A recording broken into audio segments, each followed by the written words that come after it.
Some people still think that the mid-2012 MacBook Pro is the best MacBook ever made and is a perfect machine for everyone. However, is it? Let's find out. One of the biggest limitations of the 2012 MacBook Pro is software compatibility because it only officially supports up to macOS 10.15 from Catalina from 2019, 4 versions behind the current version of macOS. Whilst this computer can be patched to a current macOS Sonoma, it will not be able to be patched for much longer because Apple is quickly dropping support for Intel Macs. Once support for all Intel Macs is dropped, this computer will not receive any future macOS updates in any way, shape, or form. Due to the lack of software support on this computer, it is not ideal for average Joes because most people either lack the technical skills to use a patcher or just rather have a new computer.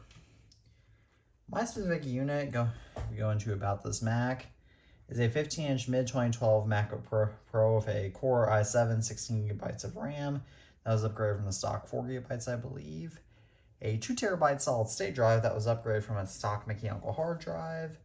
Or else it could have been another solid state drive, as they did have those options too, but most of them are mechanical hard drives. And integrated graphics, which have fewer problems than the infamous dedicated graphics when it comes to reliability. Whilst this MacBook is the best MacBook with upgradable RAM and storage, most people don't want to have to deal with that. Now I'm going to go ahead and test out web browsing in Safari, so let's go ahead and go in. So the first website I'm going to try is Google.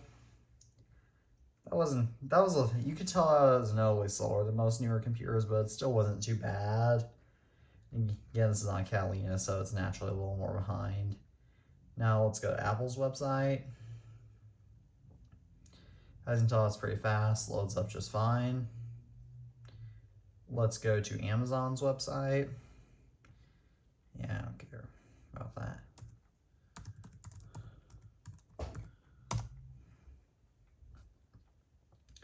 As you can tell, it was noticeably slow, but it was still not bad. And let's test Twitter now.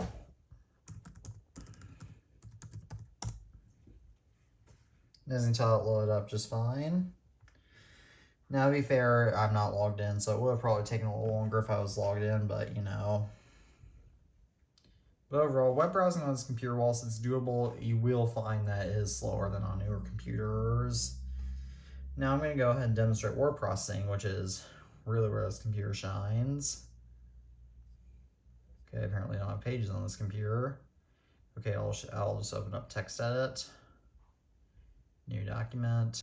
As per all Mac keyboards that are not the butterfly keyboard, this keyboard feels excellent to type on. This isn't cool. It feels a little bit different than newer Macs, so it's still this is still a very excellent keyboard in its own way. And again, it's probably just a key wear. Now this right here is a sample of the 2012 MacBook Pro's webcam, and this is on the highest possible quality, by the way.